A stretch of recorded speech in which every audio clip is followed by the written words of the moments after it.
شروع اللہ کا نام لے کر جو بڑا مہربان نہایت رحم والا ہے۔ اور اے نبی، ان کو آدم کے دو بیٹوں حابیل اور قابیل کے حالات جو بالکل سچے ہیں پڑھ کر سنا دو کہ جب ان دونوں نے بارگاہ الہی میں ایک ایک نیاز پیش کی تو ایک کی نیاز تو قبول ہو گئی اور دوسرے کی قبول نہ ہوئی۔ تب قابیل حابیل سے کہنے لگا کہ میں تجھے قتل کر دوں گا۔ اس نے کہا کہ اللہ پرہیزگاروں ہی کی نیاز قبول فرمایا کرتا ہے، اگر تو مجھے قتل کرنے کے لیے مجھ پر ہاتھ چلائے گا تو میں تجھ کو قتل کرنے کے لیے تجھ پر ہاتھ نہیں چلاؤں گا۔ مجھے تو اللہ رب العالمین سے ڈر لگتا ہے، میں چاہتا ہوں کہ تو میرے گناہ کو بھی سمیٹ لے اور اپنے گناہ کو بھی، پھر تو اہل دوزخ میں سے ہو جائے، اور ظالموں کی یہی سزا ہے۔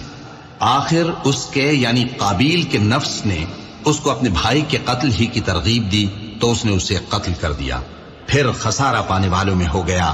اب اللہ نے ایک کوا بھیجا جو زمین کریدنے لگا تاکہ اسے دکھائے کہ اپنے بھائی کی لاش کو کیسے چھپائے۔ کہنے لگا، ہائے کمبختی، مجھ سے اتنا بھی نہ ہو سکا کہ اس کوے جیسا ہی ہوتا کہ اپنے بھائی کی لاش چھپا دیتا۔ پھر وہ پشیمان ہو گیا۔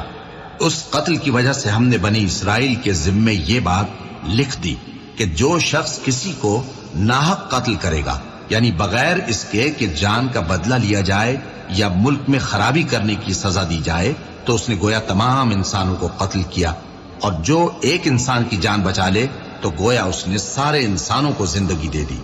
اور ان لوگوں کے پاس ہمارے پیغمبر روشن دلیلیں لا چکے، پھر اس کے بعد بھی ان میں بہت سے لوگ ملک میں زیادتیاں کرنے والے ہیں۔